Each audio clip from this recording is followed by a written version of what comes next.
OK,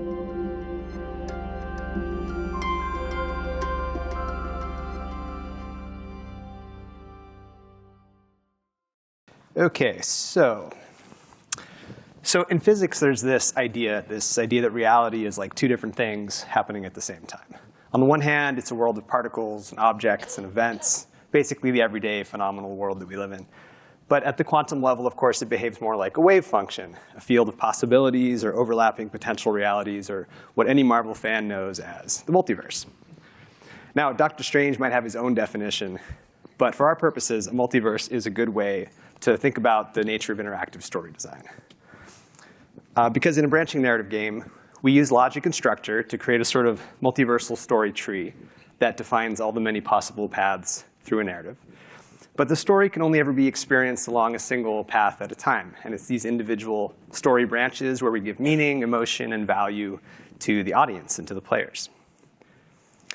So this talk is about how we do both of those things together, using the left brain to create meaningful narrative structures while using the right brain to tell a powerful and emotionally resonant story that satisfies players no matter what branches they pick through the game.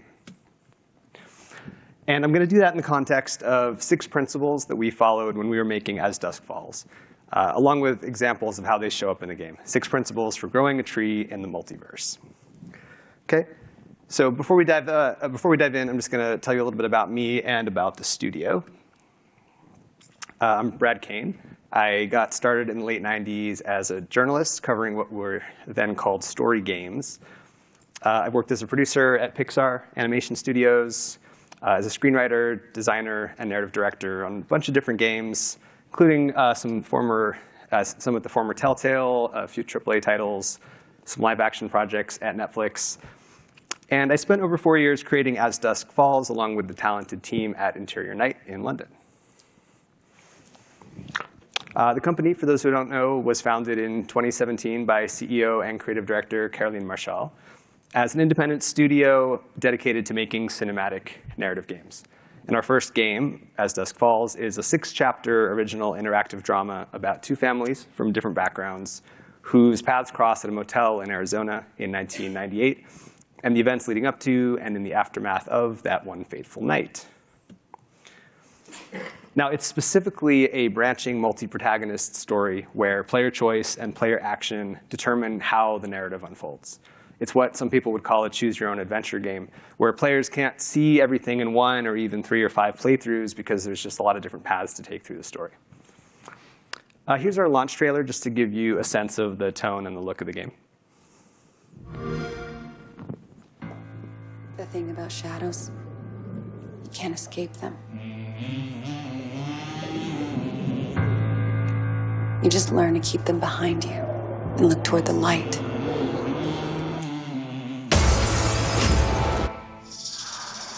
Ain't got no soul to sell. I represent some business acquaintances of your father's.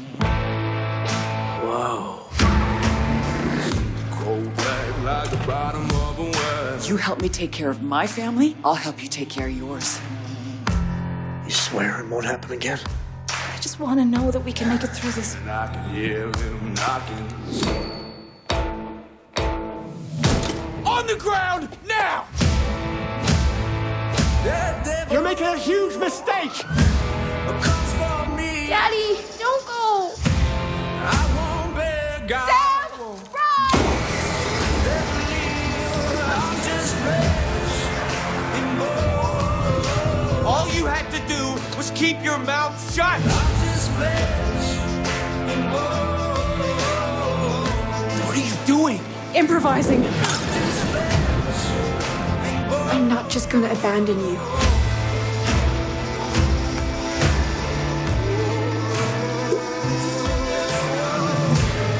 Family means sacrifice. I'm just flesh and bone. When I'm gone, to the depths I go.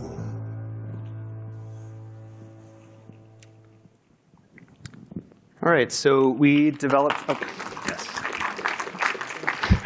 It's a great trailer. So we developed the game with Xbox Game Studios, and we released day one on Game Pass last July. And the reviews were generally pretty positive. We won Games for Impact at the Game Awards. We've had writing nominations at several of the other award shows, along with various noms for directing, acting, music, and so on. So now when we started working on this game in 2017, we had a very specific goal in mind, which was to move the medium, the narrative game medium, away from like adapted games, adapted IP games and adventure games, towards something closer to prestige television. We were inspired by, and we're still inspired by, shows like these. These are shows defined by great writing, great storytelling, great characters especially. A lot of them are crime dramas like our game, but really it's about a certain creative bar. Our goal with this game was a TV-style experience for every player, whatever choices they made along the way. And that meant we needed to focus on things such as the inevitable technical glitch, such as having a great screenplay, priority number one. Choices that actually matter, not just the illusion of choice. Original stories, original IP. Consistent pacing. Narrative game design is traditionally quite slow. And like I said, we were going for something closer to a season of television. Manageable production complexity, which for us would mean we could offer a wider choice field and have more flexibility for iteration and rewrites.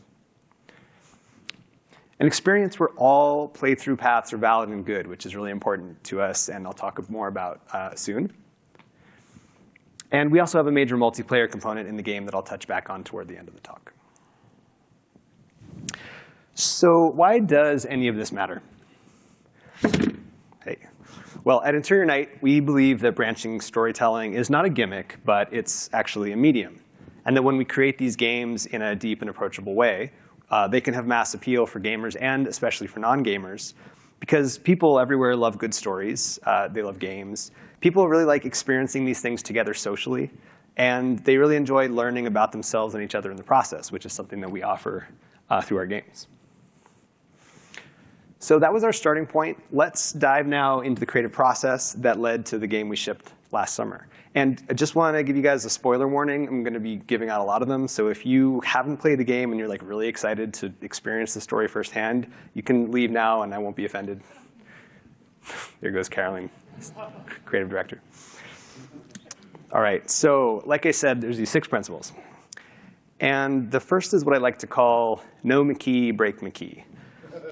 Be a master of story structure so you can destroy it. Now, who is Robert McKee?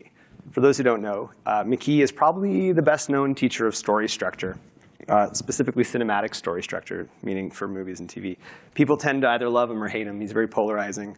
But he knows his stuff, and a lot of screenwriters, especially when they're starting out, will take his 3-day workshop or read his book. Story, it's kind of like a fundamental one. And there's lots of other great screenwriting teachers out there, too. This is just a sample of them. But what they all teach in one form or another is story, and specifically the art of story structure. So when we talk about structure, what do we actually mean? Well, it's this thing we all learned about in school that most people in this room probably understand, that stories have a beginning, a middle, and an end, that we can divide them into 3 acts, that there are inflection points like the inciting incident, the midpoint, the low point, the climax. And the reason that story has this, looks like this shape, is that the shape itself is what creates emotional engagement. It's something that comes from deep within our psyche. Shape is like how we understand and make greater relevance of an emotional experience. It's why entertainment tends to look like this. And yet, it's really common for trained screenwriters to come into this medium of branching games. And they're like ready to exercise their structure muscles that they learned in Hollywood. And they're surprised to hear narrative designers tell them, like, hey, your outline doesn't work, or that story is ignoring the player, or you're putting the story on rails. All these ideas. And everything they've been trained to do kind of fails. The spanner in the works, of course, is player agency, the need for the player to be at the center of the experience. So writers will then think, OK, well, I'll just create a screenplay, but then I'll insert some choices in between the turning points and kind of choiceify my script. But these are the moments that don't really matter, the ones in between the turning points. And so you get choices that don't feel like they matter either. You get the illusion of agency. Players can see through that, especially these days. We've had a lot of good branching games, and so there's kind of some knowledge around that. And everyone sort of throws rocks at the game. So what do we do? How do we solve this? Well, we have to break McKee. But like not all the way, right? We have to know classical structure well enough to know what you need to honor and what you can adapt in a game like this, what you can afford to lose. Like it doesn't, it won't work to skip an inciting incident or have a story without a climax. Like that would never feel good. It won't have the engagement we're looking for. But if the instinct is, in story terms, Jane starts the story lonely and she begins to trust Clara at the midpoint. They face a final problem as a team and they wind up friends for life. Like that kind of model of things might be a little too rigid for what we do in these games. We have to break that a little bit. So let's look at an example of how we do this in As Dusk Falls. This is Vince. He is a former airline mechanic who, in book 1 of the game, is moving cross-country with his wife, his daughter, his father, to start a new life when they have to stop for the night at a motel in Arizona on Route 66. And that road trip is the starting point of the story. We can represent it as the first point on a story graph like this. It's the little yellow dot in the bottom left, if you guys can see that from back there. Now, if this were a movie, the inciting incident would typically happen at about the 10-minute mark. That's what the numbers are along the bottom. They're a reference point for film. And in this case, it's when Vince, who we now understand has problems fighting for what he cares about, it's like his character flaw, he gets taken hostage with his family at the motel by the 3 Holt brothers. Now, in the movie, the story might continue something like this. At the 30-minute mark, which is usually like the start of Act 2 in traditional structure, Vince's worst fears are realized when his wife, Michelle, gets shot. And at the midpoint, when he can only send one hostage to safety, he kind of gets to be the one to decide who. He insists on sending her out, of course, but it means his impressionable young daughter Zoe is left inside with the gunmen. At 75 minutes, which is often a sort of false ending moment in story structure theory, it seems they're about to get rescued, but then the corrupt sheriff recklessly assaults the motel, putting everyone inside in danger. At our crisis or low point, Vince and his daughter get trapped in the burning motel. Things could get no worse for them. But at the climax, Vince finds his courage, fights off the bad guys, and ultimately sacrifices his life to save his daughters. Now, that's a nice shape to the story. This curve looks nice and curvy. And it's going to feel pretty good if it's well written. But in a narrative game, it's not enough. We also need the choices. And just as we can't offer meaningless choice, we also can't offer choices that do this to the story shape. Because in that blue path especially, what's happening is the choices mattered. They've really changed the shape. But the story doesn't have really a recognizable shape anymore. It's not going to feel engaging or satisfying in the way you want it to be. So instead, what we have to do is we have to map the choices onto the inflection points of the story in a way that preserves enough of the structure to keep it meaningful. In the Vince example, it's going to be things like whether his wife gets shot or not. That's a variable in our game. She might never get hurt at all, and in that case, their story becomes more about how they work together in a crisis with a kind of marital problems that they have going on. Which hostage he sends to safety, like I said, that's actually a choice. He might choose his father or his daughter, and the back half of the story takes on a whole different context depending on what he picks. Instead of fighting the Holt brothers at the climax, he can choose to be their ally, fighting against the corrupt sheriff instead. Whole different path into the climax there. And there's lots of ways that book 1 can end. Vince can be dead or alive. He can be free or kidnapped, and so on and so forth. So here's a second curve, story curve, made from those same choice moments we just looked at. And it looks kind of similar to the shape of the first yellow one that I put up. But if you superimpose them, they're different enough that the choices matter, but the experience and the shape still remain meaningful and engaging. It's still a story. Now, a classically trained writer might argue that there's always going to be one set of curves that's like a little more perfect, a little more McKee. I think McKee would probably say that. And he's right in the context of a film. But what we get in the bargain here is player agency. And that is the compromise we have to make and that we're happy to make for a good branching game. Sip of water. OK. So principle number 2, characters as questions. That title is a little misleading because most characters in most stories are questions, actually. What will Walter White sacrifice in his quest to take control of his own life? Can Elizabeth II preserve tradition as the world around her modernizes? Can Jon Snow, a bastard from the north, save a world that doesn't care about him and hardly wants to be saved? These are all central story questions, which is to say they not only drive plot, but they also convey theme. And themes, as we know, are often binary. Things like fate and free will, nature versus nurture, the good of the many versus the needs of the few. Binaries lend themselves well to narrative games, of course.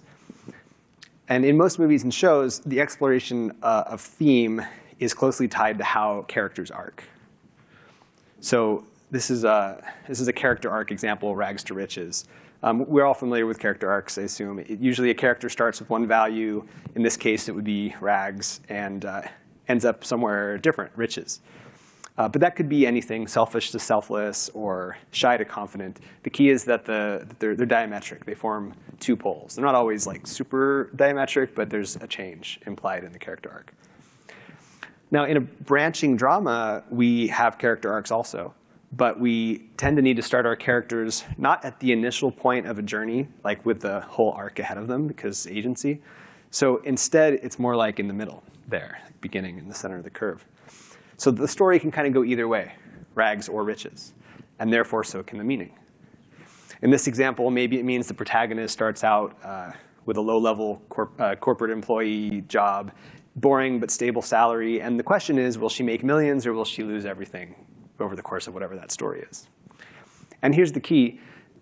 Each answer implies a very different thing about what that story meant after you've seen it. So like in a Breaking Bad game, for example, Walter White might have turned himself in and worked with his cousin Hank to take down the cartel, making it a sort of redemption story for him. Or in The Crown, the Queen might choose to abdicate in the 90s, making hers a story about the triumph of modernity. And Jon Snow might have chosen to rule in tyranny with Daenerys, or even taken the Iron Throne for himself, turning his story into a tale of corruption, and probably a better ending. So how about As Dusk Falls? We're going to look now at how we built a story tree for the second main character, Jay, that took into account the variability of theme.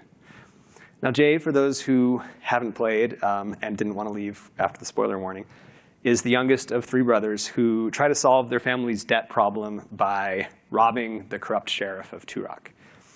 But it all goes to hell when they get holed up at this motel with half a dozen hostages, and the sheriff outside basically trying to kill them for various reasons. His theme question is, can Jay escape his toxic family without becoming just like them? Here's a short clip just introducing the three Holt brothers. You're always out skulking in the woods, climbing trees and all that. We all know you're good at it. And you want to help the family, right? You know I do. Then here's your chance. Hop that fence and find a way in. Whoa. Does Mom know you took that? Nope. But someone's got to watch your backs. OK, so those are the Holts. And each episode typically has one or two major branching moments that relate to Jay's theme about his family identity, like how he feels about that. Chapter 1 starts off pretty low stakes, because we're early in the story arc. And the question is just, does he get that money from the safe that they're talking about, or does he fail and disappoint his brothers?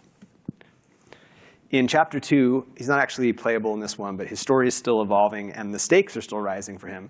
Thematically, it's about whether his family is scraping by through a difficult night, or are they kind of shooting hostages, making things a lot worse. It's kind of building toward where his story is going to go. In Chapter 3, Jay either sides with Vince or with his own family in a certain dilemma, further testing everything he believes about himself and his relationship to them. And then in Chapter 4, which in our game is the beginning of Book 2, and it properly kind of becomes Jay's story at that point, now the stakes kick into high gear. Does Jay fight with his family until the bitter end, or does he abandon them and run for it on his own? In Chapter 5, his story is mostly about his relationship with his close friend Vanessa as he's kind of trying to get to the border and escape. But thematically, the stakes are getting huge for him because she represents his last best chance at personal redemption. So does he lie about his identity knowing that he could be putting her at terrible risk, or does he tell her the truth and face losing his only friend and ally? And finally, in Chapter 6, the stakes could be no higher, the font no bigger. Does Jay escape to Canada at the expense of another person's life, or does he surrender to save his own soul? So those are the questions behind the story tree, and there's, of course, a lot of ways to cut out a branch that answers them. In this path here, Jay's journey is like mostly one of safety and loyalty, you could say. He's staying loyal to his family, he's loyal to his friend, but in a final twist, he actually kills an innocent person to gain his freedom. And so the answer to his theme question could be said to be something like, you might escape a toxic family, but the toxicity lives on inside you. Whereas, in this version, totally different path, his journey is a lot more turbulent along the way. He abandons his family. He deceives his friend. But in the end, he makes a very noble choice. And the answer to the theme question becomes that real freedom is about personal integrity. And of course, there's other paths, too. It's not always black or white. But you always get the experience of exploring a theme and deciding how that character resolves, how that arc will go for you. And again, McKee would probably say that characters have one right ending because it's intrinsic to what their flaw is, like who they are must determine how they resolve. And again, maybe he's right. But for us, it's more interesting to let players explore that and figure out what it means to have that flaw and decide for themselves how it resolves and whether it resolves. OK, on to principle number 3, agency and consequence. So we talked about major inflection points and how you can manage choices so that you keep an overall dramatic structure. But in any given scene, there's still always this push and pull between story and design. It's kind of like the inherent conflict of these games. Story wants to tell a good tale. Design wants every choice to matter. Sometimes we have to find a balance. Somehow we have to find a balance. Now, not every choice can be world-shaking. Sometimes it's going to be more about probing the different sides of a character or adding flavor to an interesting moment. But at least once per scene in this game, we wanted a piece of meaningful, impactful agency that would really matter. And we called these in our game crossroads choices. In real life, when you reach a crossroads, your choices have ripple effects. Sometimes those are short-term, sometimes they're long-term. In episode 2, for instance, chapter 2, Vince has that key decision I mentioned about which hostage gets sent out of the motel to safety. He's got his wife, his father, his daughter. They're all inside. They all, for different reasons, need to get out.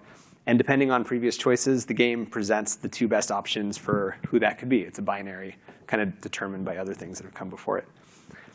And that choice has consequences. Consequences that are immediate, consequences that are delayed, you could say, and then consequences that are quite long-term. So immediately after the choice, there's 3 different scenes that play out depending on who Vince is escorting outside for the hostage exchange.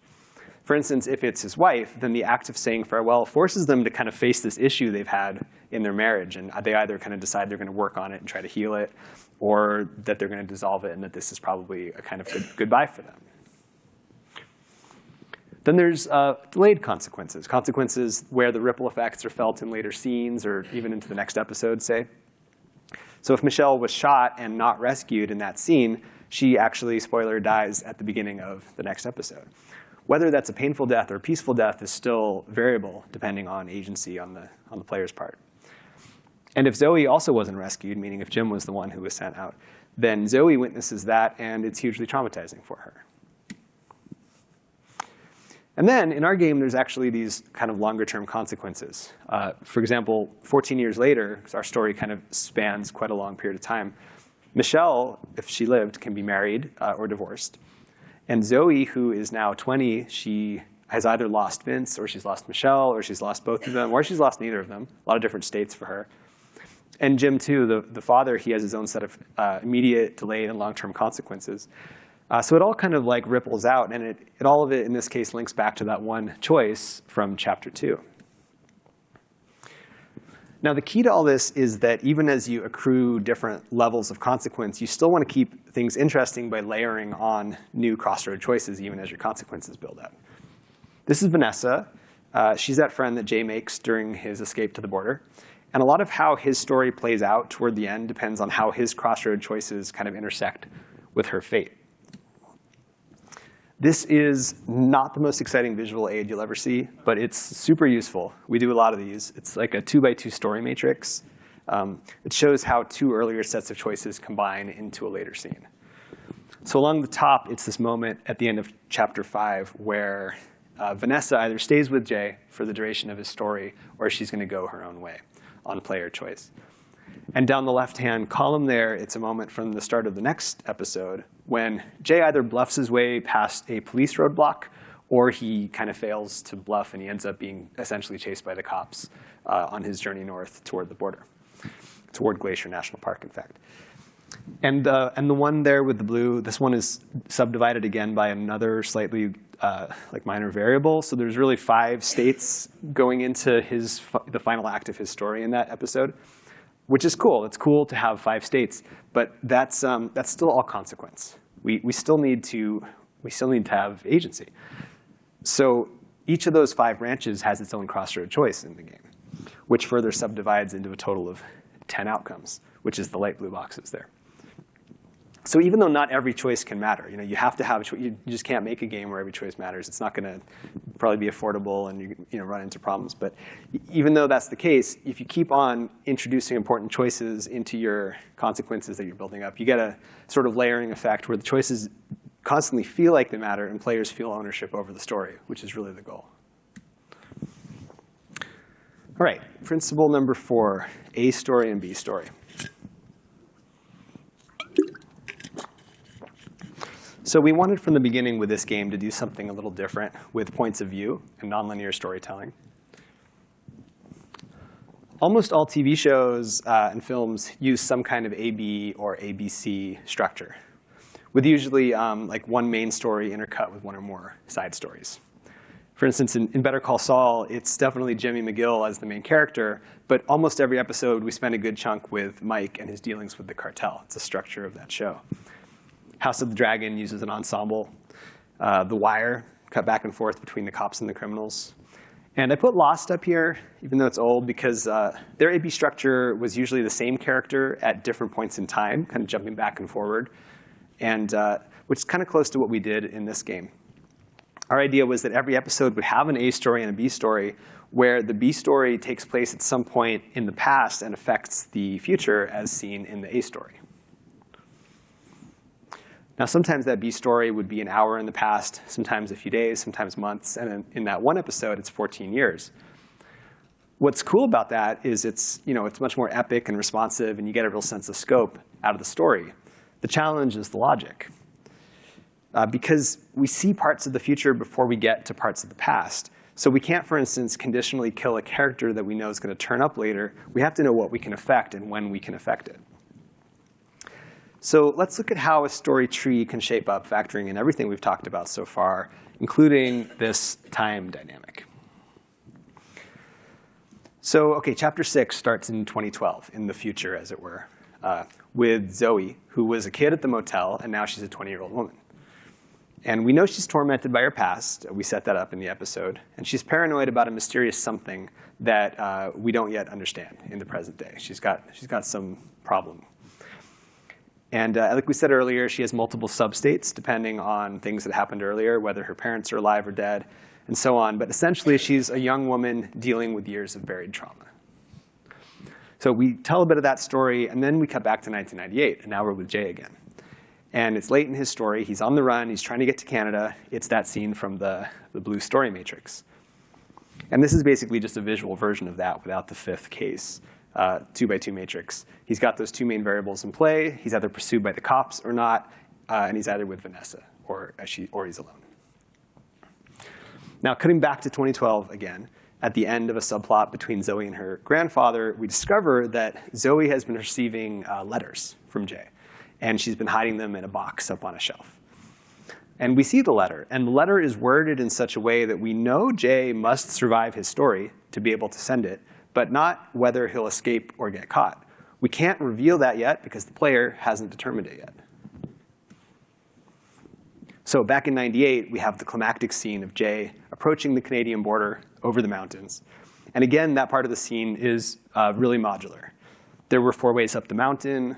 There are 3 or 4 totally different kind of climactic scenes based on different variables. There's multiple outcomes for what happens to Vanessa. And ultimately, it all funnels into this one key variable for Jay, which is, does he get caught or does he jump to freedom? So now, back in 2012, this is where that's all finally going to come together and it all pays off. We learn that the reason Zoe has been struggling in recent days is because she's been debating whether to go see Jay face to face. And for the final scene, they have this long-fated encounter, one-on-one meeting together. But the nature of it is radically different depending on what happened in the previous scene from 1998. If Jay escaped to Canada, Zoe's visiting him at his hidden cabin in the Canadian wilderness. The central question of the scene is, does she agree with his feeling that he didn't deserve his freedom? Now, players decide that. And it leads to multiple endings for Jay and Zoe. They can reconcile, or she can finally turn him into the authorities, and so on and so forth. But if Jay was captured, then the 2012 scene is very different. Zoe's visiting him on death row in Arizona prior to his execution. And the final question now is, in light of everything that's happened, will she be the friend he needs and be there for him on the day of his death? Players again decide that, which leads to further endings for Jay, either redeeming him, condemning him, and so on. And that's about our maximum branching complexity, by the way. So there's 2 major branches times 2 variables, each with a crossroads choice, leads to roughly 8 to 10 outcomes. It sounds like the same structure from the other scene we talked about. That's because it's kind of a natural limit for us. We find that if we get much more subdivided than that, what you've got is complexity for the sake of complexity. Players don't feel it. It's kind of not worth doing it. So that's typically where we cap it.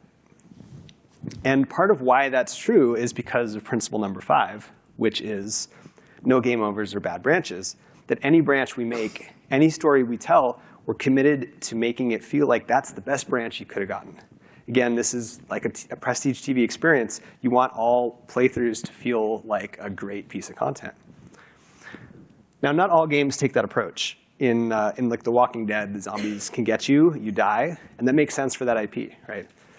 Or in Hidden Agenda from Supermassive, it's possible to finish that game without ever solving the mystery. And again, that's kind of by design. Or in some of the Netflix shows, including ones I've worked on, you can just pick the wrong path and fail, and it tells you have to rewind and try again, or else you turn off your TV. Those are your options. But our model was Prestige TV. And there's no Prestige show where this happens. So for us, the show always goes on.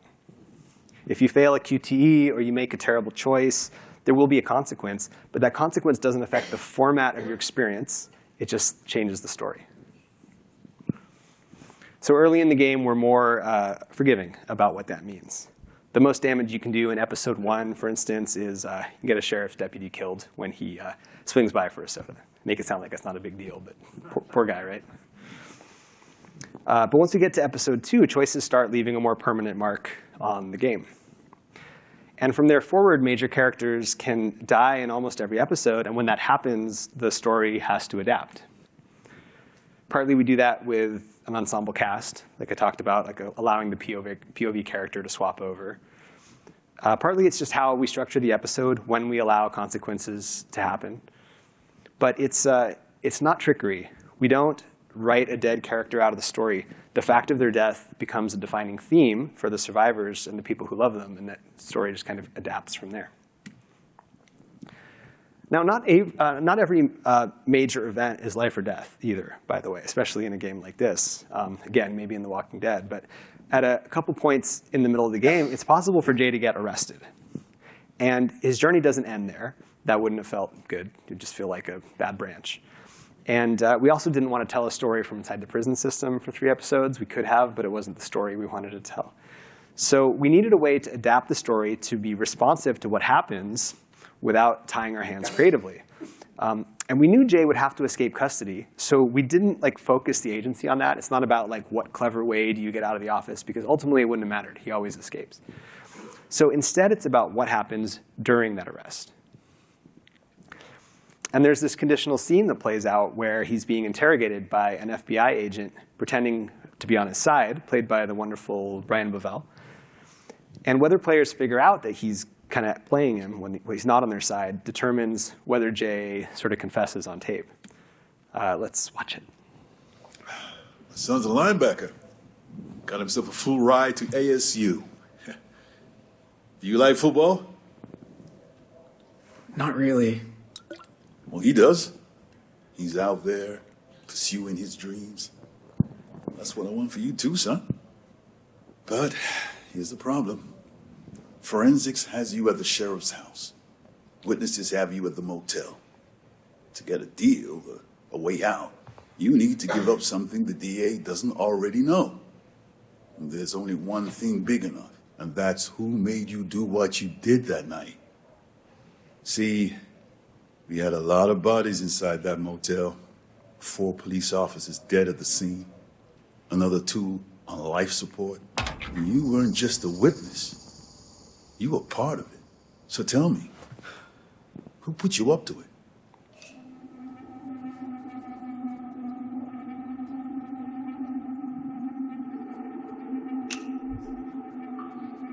Tyler. He gave the orders. I just did what he said.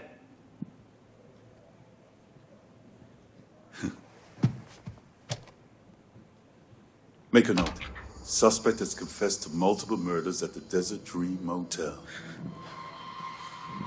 And to being an accessory in the murder of Victor Gray. Wait, that's not what I... You can discuss the finer points with a judge. You said you'd help me. I am helping you. You're gonna feel a lot better now. What about pursuing my dreams? Like your son. That isn't my son. This isn't even my office.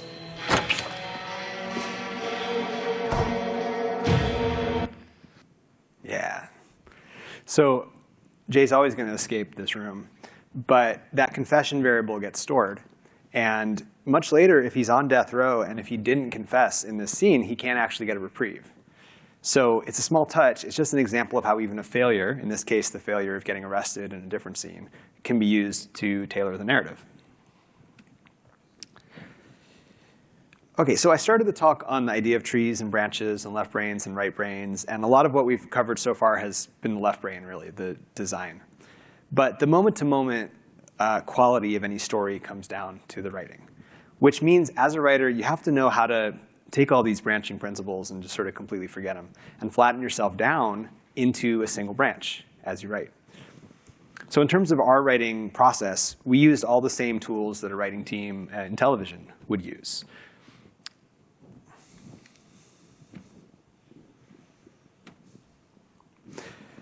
From the beginning, we got together in TV-style writers' rooms. We worked out the story on boards and Post-its with a lot of fidget toys. We created a pretty extensive story Bible with characters, locations, world building, elements, which we regularly updated throughout the project. We also like working with character maps. This game is about relationships between characters and between families of characters. And especially with the A-B structure, we needed to understand how everyone was connected to each other. In fact, for all the branching complexity of the game, and it is complex, this character map came before any of that, before any of the branching got figured out. Now, where it starts to get unique to this format is that we use specialized tools to outline and write in a way that lets us focus on the story while also still paying attention to the considerations of branching structure. We looked at a lot of branching dialogue tools before we kind of got into the meat of this. But we decided to go with a modified version of Microsoft Word, which sort of shocks people, especially writers, when they hear that. But it's actually a really customizable tool. It's especially good for collaboration. There are other custom tools out there with various strengths and weaknesses. I could talk about more afterward in the wrap-up if anyone's interested. I'd strongly recommend against trying to write in a flowchart tool like Artisy or Miro or Arcweave. Those are great tools, but they're not so great for writing. But it's ultimately up to what works for your team and for you. And then it's just about writing pages. I think our final script was about 1,200 pages long. Writing them and trying to make them as good as possible. And the thing with the writing is it's just this tricky balance where you need to kind of bring in all the skills you have as a screenwriter, focusing on character and emotional authenticity and the flow of the scene, and write as if there's only one branch, the branch that you're in at the moment that you're writing it. While at the same time remembering that moments can sort of weave in and out of each other in a very nonlinear and tricky way in this format, and that there's things like feeders and choice responses and moments where the dialogue dovetails back to mainline, which do have special status within the screenplay, and they have to be written with the tree in mind. which is why it's really a cross-brain exercise, bringing it back to this image. Some writers work with a separate narrative designer. Some studios are set up for writers to work with a separate narrative designer. And they communicate back and forth a lot. They have to work very closely together. Otherwise, you just have to get very good at moving back and forth across your own corpus callosum and kind of doing both.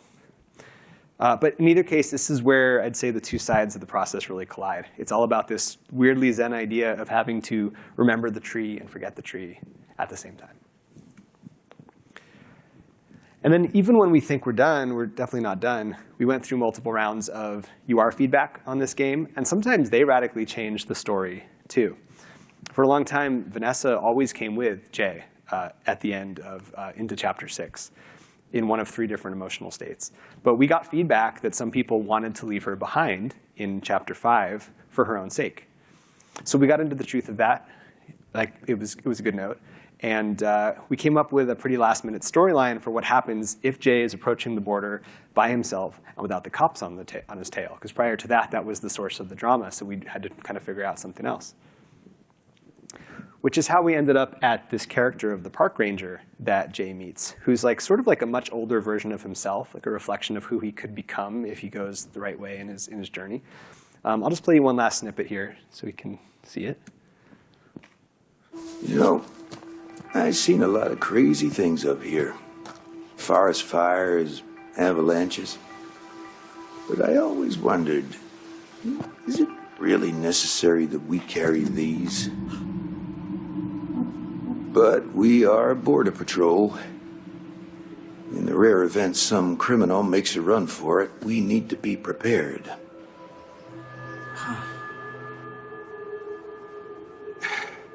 Look. You seem like a nice kid, but we got a stolen car down at the trailhead, which State PD says belongs to an 18-year-old who shot up a motel in Arizona and was last seen headed north.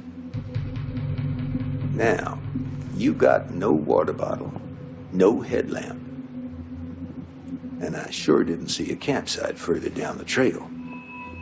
So, what's the deal here, Michael?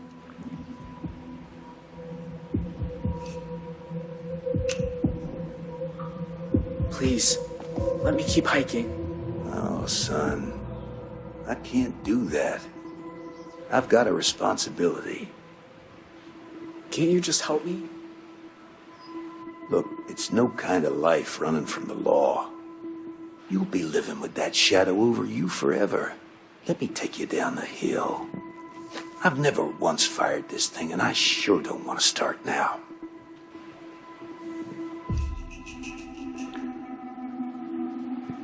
So I'm going to let it hang there. But out of curiosity, who would have surrendered? Nice. And run? Interesting. So yeah, that was a scene born out of necessity. But in the end, it gave us a really nice piece of character-based storytelling. So let's get back to why all of this matters, why any of it matters.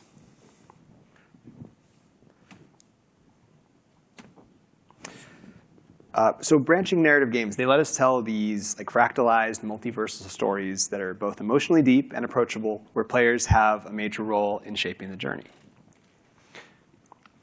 This is one of the insight screens from our game, which sort of collates a player's choices and play style into a personality assessment. I show it because these games can also like reveal something about players in a way that linear TV can't do.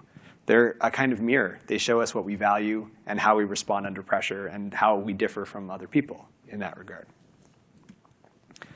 I mentioned multiplayer. At Interior Night, we do believe these experiences can be shared. And a big part of the game was seeing how people respond to these problems as a group. You can actually play with up to 8 people locally, and there's a network mode too. This is an area where the design team really pushed the medium and tried to figure out how we could offer something brand new and different for players. Now, another reason why this all matters is what the future of content looks like. We've seen explosions of original prestige shows across the streaming services. I mean, we've seen the streaming services themselves explode too, of course. And those same streamers are now getting more and more involved in funding and distributing games. It's all kind of converging. And pretty much every game IP is now considered a possible transmedia property from almost the second it comes into being. which all points to a future where really good stories told in unusual ways will have an audience. And like I said, branching stories aren't just a niche or a moment. They're another type of entertainment, and that factors into the publishing equation. So there's a lot of opportunity out there if we take the medium seriously and let it really be about that creative bar, which has been our take on it. So as designers, we do that by learning to see the tree, the multiverse, by being everything everywhere all at once. While as writers, we have to be completely in the moment and in the truth of the characters, because that's where great story comes from, and that's what ultimately makes your audience care. So thank you very much. I think we have time, so let's open it up to questions.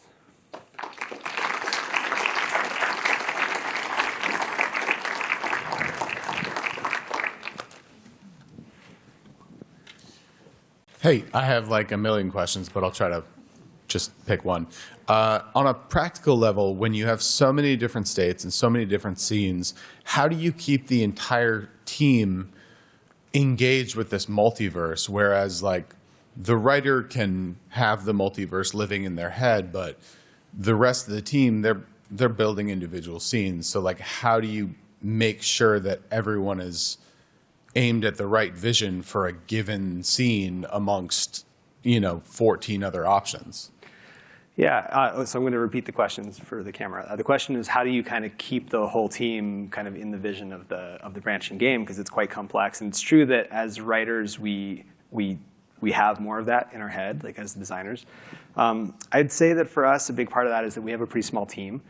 We intentionally keep it small because we don't want to be a big entity where this can happen. And it's like people don't know what's going on in this path, or they didn't know that was just an option. So I think everyone is fully invested in the story.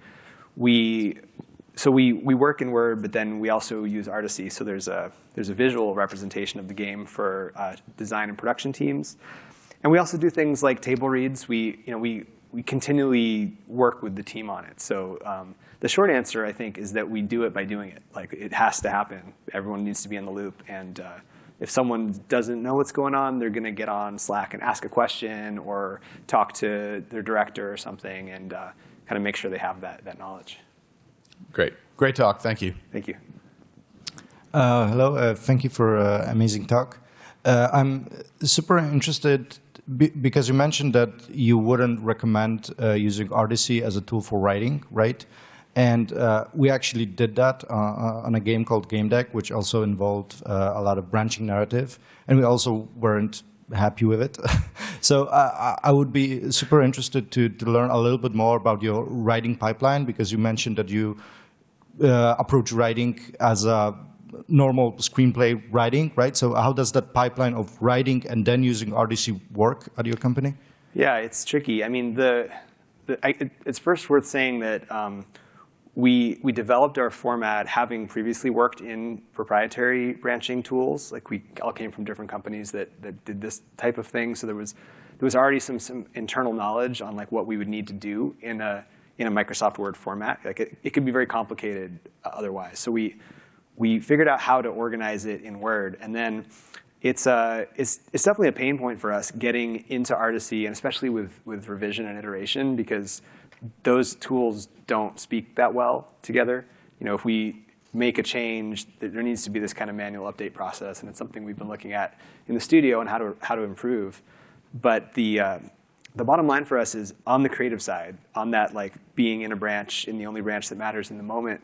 Like we just can't. You can't ask a screenwriter to create a really good scene in a flowchart, because by definition, you got to click over here, and then you got to find the right thing, and it's like, there's just something to going down a page, like you discovered, that I think is intuitive for writers. So the short answer is it's hard, and it's something that we're also exploring tools and trying to figure out how we want to improve that. But having people there to navigate that bridge was just a big piece of that for us, and it let us kind of get the creative. Would love a speech on that someday. Interesting. OK.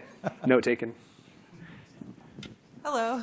Thank you for the excellent talk. I'm curious, for people who are looking to do smaller, maybe solo branching narratives, or like just who wouldn't be working in a team, how would you recommend, like, estimating the scope that you can feasibly accomplish? And kind of following on the last question, what software would you recommend when you're not writing across a team? I assume proprietary software is easier to use in that circumstance, but I'm not actually sure. Something like Twine? Yeah, so let me repeat the question. I forgot to do that on this one. But so it's about, firstly, managing scope on a solo project. And I wanted to just ask, when you say manage scope, do you mean for yourself as a writer, or do you mean like the complexity going into production from the script? I'd say just like the complexity of the actual script. Like, how much can I, like, if I'm writing my own branching narrative and it's just me, how do you do a reality check on, like, this is how much I can feasibly accomplish as one person?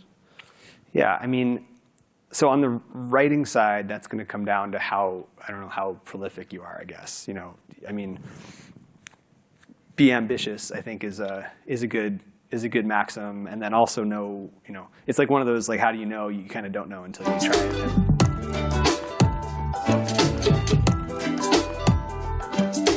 That's not my cue, right? That just happened. I actually joked beforehand, like, call me off like they do at the Oscars, so I thought maybe that's. So yeah, you know, you kind of just have to, I think, try it a bit. The other side of that question, which is what can you produce, I think is a whole other matter, and it's useful to know what your ratio is. Like, there's usually a ratio of how much material you've written versus like what a playthrough is. So like these games are often something like 2-to-1 or 3-to-1 in terms of how much gets produced versus how much gets seen by the player. Or there's kind of a whole bunch of different ways to look at that. But yeah, budget's going to factor into that, and time. You know, if you're doing it on your own time, maybe you want to take bite-sized chunks and make sure you can accomplish something. Versus if you're out to be, you know, the Brandon Sanderson of game writing and you've got 15 volumes in you or something, then, you know, more power to you. And then what sort of software would you recommend for an independent?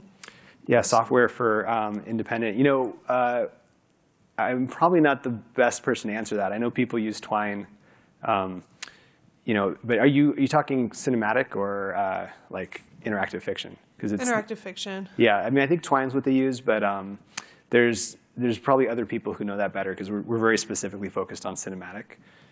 So it's very much like screenplay style for us. But we could chat about it more in the wrap-up area after if you like. Okay, sounds great. Thank you. Yeah, thank you. Hey, Brad, great talk. I got two questions for you. As you were in the midst of pre-production and production, how often did you play test as a team and have to go back to the story Bible and realize, oh, we need to refine this or flesh out this detail? Like, how often did your team review the story as it was developing? Yeah, well, the team is constantly in the game. How often the writing team saw the game, I think that the answer to that is we need to do more of it. We were, you know, there was a lot of exploration and experimentation, like figuring out the, you know, we have a unique art style, and understanding how that was going to work in the format was a long process. And so there was a period where it was like better for the team to kind of work that out without us being like, you're not, you know, facial expression doesn't, you know, there's a lot that we could have like been obstructive on. As we got further along, we played it more, and I think that we definitely, it's something we've talked about. We want to keep increasing that because there's like it's super valuable to always be playing the game. It's just about knowing when your notes are useful because like there's a point at which the cinematics are just bad. Like it's just their first pass and everyone knows it. And the last thing you need is a writer coming in and being like, I feel like you're not accomplishing my. So you know, communication and just doing it together often, I think, is the answer. But I'll have a better answer about that for the next project. And did you notice any sort of communication tools or strategies that really helped working between the narrative and the other disciplines on the project?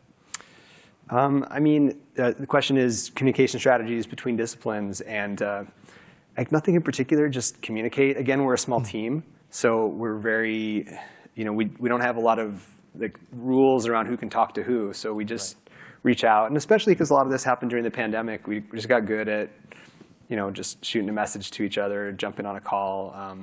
But communication always, you know, a quick call solve things better than 100 Slacks, if you know what I mean. So that's my 5-minute warning. Yeah, okay, so 1 or 2 more questions. Hi, I had a question about the crossroads decision points. I know that in the game, those decision points require player alignment, but I'm wondering, what was the rationale behind revealing that those were like major choice points to the player versus obscuring that? It makes me think of like in Telltale when it's like so-and-so will remember this, or Until Dawn where there's like the little butterfly. What do you think is the value of saying this is a big choice versus not letting the player know when that's occurring? Yeah, it's a good question about about why and when you make big choices transparent in these games. And I think there's a reason that these games all seem to land on, like you're saying, different ways of communicating it. You can obscure it, and that's interesting. Like there's certainly like an Elden Ring version of this where it's all hidden, and I think that would be cool. But I think that people play these games and they love to see the tree. We get a lot of feedback of I love seeing the tree and all the different possibilities, because it's really what's unique about the format, So, you play the Netflix stories and you don't see a tree. You don't typically know, and that's fine. But I don't know. I think we just feel that it's a value add for people to know that this is an important moment, and it helps convey that certain moments are going to be impactful, and especially in a multiplayer setting, it adds stakes. You just feel in the moment the tension of that, and we're all sitting there going oh God, what's going to happen? And it's also part of the maxim that choices should matter. We're saying your choices matter, and this choice is especially going to matter. We're being upfront about that, so please take your time and think about it. Our timer mechanic actually works differently on Crossroads choices. They're typically untimed because we want people to just sit and talk to each other and figure out honestly what's the right move here, because there's going to be consequences. And so it's a design decision, and I'm definitely interested to see a game that goes the other way with it. That was the one we made for this game. Thank you. Thank you. Yes. Do we have time for one more? Yeah. While he's looking at the time, go for it. Thank you for the fascinating talk. My question, naively, if you have a branch, every time the players make a choice, you end up with your branches doubling each choice. So I recognize that you need to recollect them into a limited number of branches, such as he's in Canada or he's on death row. However, funneling players into one of two branches might reduce the feeling of agency and make them feel railroaded. How do you prevent combinatorial explosion while at the same time preserving players' feelings of agency? Yeah, so the question is, how do you prevent combinatorial or exponential branching and keep agency? And I think the brief answer is I was talking about the 10 rule, how we didn't go past that level of nuance, and it's for that reason. You can't go bigger than that without spending more than you want to spend on these games. But if you go less, it does feel railroaded. So it's a balance, honestly. That question you're asking is kind of one of the central questions that we face in designing these games. Because like you say, you do want people to feel like their choices are mattering, but you can't do a sub-choice on a sub-choice on a sub-choice, or you're quickly, you really do have a tree at that point. And maybe in the text adventure game of that, you can afford to do it if all you're spending is writing time. But when you're shooting and you've got actors and you've got voice and you've got an art team, there's got to be production constraints. So that balance is a big part of the process, honestly, and that's kind of the art and science of it. And that's a good question, by the way. I'm happy to talk about that and other topics at the alcove. I think they're going to kick us out right now, but go for it. Yeah. Hi. I just have a post-mortem question. Did you use telemetry to analyze how many players took which path, or if there are branches which was maybe taken by really few players to learn from it to see for the next game maybe this was a bad decision or something? Yeah, good question about telemetry. The answer is yes. We get telemetry. Before release, there's UR feedback telemetry, so we could see what people were doing in playtest, and we did make some tweaks based on that. And then after the fact, we also get telemetry. We don't do post-launch updates or anything. We're not changing the balance, but we do see that stuff. And for the next game. Yeah, it's good to know. I think even if it's just for the pleasure of being the choice was balanced, or whoops, everyone chose to run, whatever it is. But yeah, it's nice to be able to know kind of what people are picking. Thank you. So thank you, everyone. I'm supposed to remind you to fill out your thingy that you're going to get emailed. And if you want to talk more, there's a little alcove that way. And I'm happy to chat with people during lunch.